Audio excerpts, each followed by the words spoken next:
আগামী জাতীয় নির্বাচনের প্রস্তুতি নিয়ে রাষ্ট্রীয় অতিথি ভবন যমুনায় উচ্চ পর্যায়ের বৈঠক করেন প্রধান উপদেষ্টা ডক্টর মোহাম্মদ ইউনূস।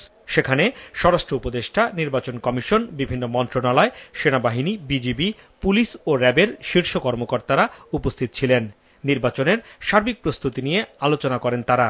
জাতীয় সংহতি ও প্রতিরক্ষা পরে বৈঠকের বিষয়বস্তু নিয়ে রাজধানীর ফরেন সার্ভিস একাডেমিতে বিকেলে ব্রিফ করেন প্রধান উপদেষ্টার প্রেস সচিব।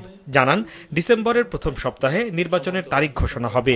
ফেব্রুয়ারির প্রথমার্ধে হতে পারে ভোট। 15ই নভেম্বর সব প্রস্তুতি শেষ করার নির্দেশ দিয়েছেন প্রধান উপদেষ্টা। প্রাইমারি যে কাজগুলো আছে, যেগুলো একদম করতেই হবে, সেগুলো উনি চাচ্ছেন যে এটা খুব দ্রুত এটা শেষ হোক। 15ই নভেম্বরের মধ্যে হলে এটা বেটার। বারবার একটা কথাই বলছি যে ফেব্রুয়ারির প্রথমার্ধে ইলেকশন হবে, আর ইলেকশনের ডেটটা ঘোষণা করবেন ইলেকশন কমিশন, এবং ওনারা এই বিষয়ে বলেছেন তো সম্ভবত ডিসেম্বরের ফার্স্ট উইকে ওনারা জানাবেন। যে আমাদের লক্ষ্য একটাই, বাংলাদেশের ইতিহাসে সবচেয়ে ভালো একটা ইলেকশন করা।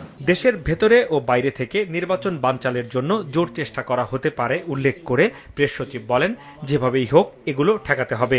পতিত স্বৈরাচার এবং তার দোসররা তারা তো অবশ্যই চাবে না যে দেশে একটা ফ্রি ফেয়ার ইলেকশন হোক। ওরা দেশে চায় একটা ইনস্টেবিলিটি তৈরি করতে। সেই বিষয়ে চিফ অ্যাডভাইজার বলেছেন, সবাইকে বলেছেন সতর্ক থাকতে।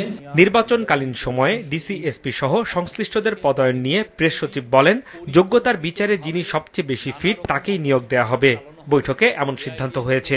নির্বাচনকালীন পদায়ন শুরু হবে 1 নভেম্বর থেকে।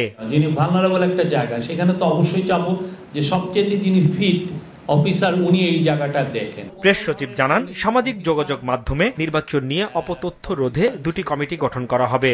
নির্বাচনকে বানচাল করার জন্য দেশের ভিতর থেকে বাইরে থেকে খুবই পরিকল্পিতভাবে নানা রকম অপপ্রচার চালানো হবে। এআই দিয়ে ছবি ভিডিও তৈরি করে ছেড়ে দেওয়া হবে। এটাকে সামাল দিতেই হবে।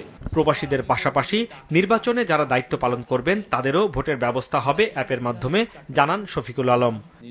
হাসনাইন তানভীর, মাছরাঙা সংবাদ, ঢাকা।